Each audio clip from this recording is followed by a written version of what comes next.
Chapter 9. A Real Idiot. Of course, the first thing that I wanted to do when I got back to America was find Jenny. So I phoned Moses in Boston. "The Broken Eggs group has broken up," he told me. "I don't know what happened to Jenny. I heard that she went to Chicago, but that was 5 years ago." "Do you have a telephone number or anything?" I asked. "It's an old number," he said, "but perhaps she's still there." I phoned the number, and she wasn't. "Jenny Curran?" a man's voice said. "She went to Indianapolis, got a job at the Temporary factory." So I went to Indianapolis on the bus. The Temporary factory was outside the town. I asked about Jenny at the office, and the woman said, "Yes, she works in here. Why don't you wait at the side of the factory? It's almost lunchtime, and she'll probably come out." So I did. A lot of people came out at lunchtime. Then Jenny came out. She went and sat under a tree on the grass and began eating an apple. I went up behind her and said, "That looks like a nice apple." She didn't look up. She just said, "Forrest, it has to be you." A minute later, I had my arms around her, and we were both crying. People were watching us with strange looks on their faces, but it didn't matter. Jenny and me were together again.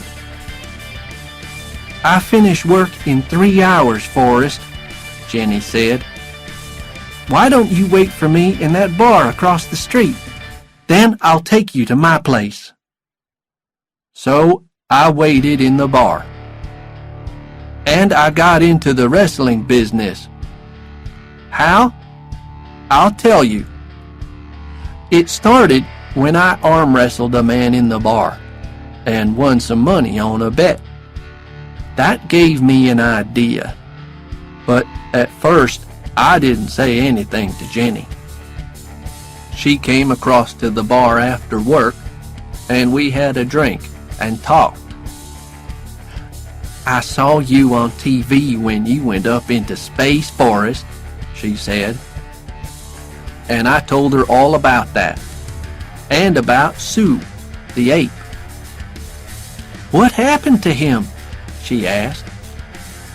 "I don't know," I said, "but he was a good friend." Later, we went back to Jenny's flat, and she said, "You can stay here."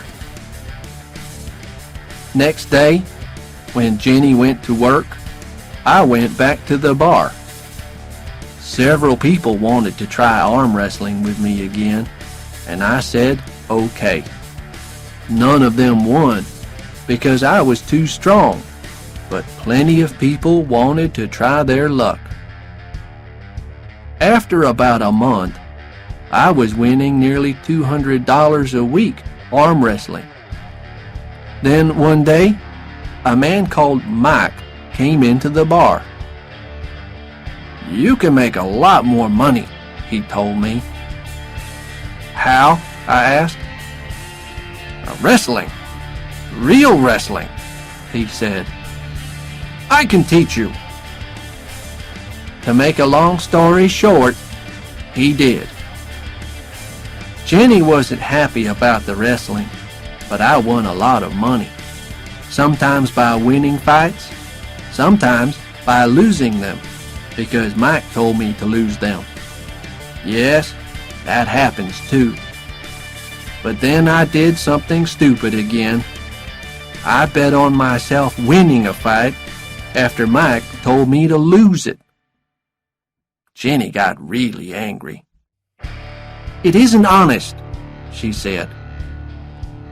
I didn't listen. I bet all my money on myself to win, and then I lost the fight. But there was worse to come.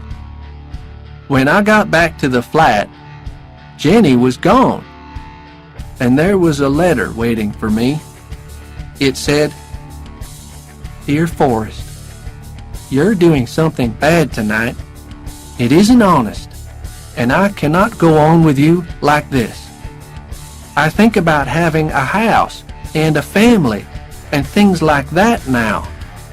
I watched you grow up big and strong and good, and then in Boston, I realized that I loved you, and I was the happiest girl in the world. But then there was that girl outside the Ho-Daddy Club. Then you went up into space, and I lost you for 4 years. And I think you changed. And I think perhaps I changed too. I just want to live in an ordinary way now, so I must go and find it. I am crying while I write this, but please don't try to find me. Goodbye, my dear. Love, Jenny." And for the first time ever, I knew that I was a real idiot.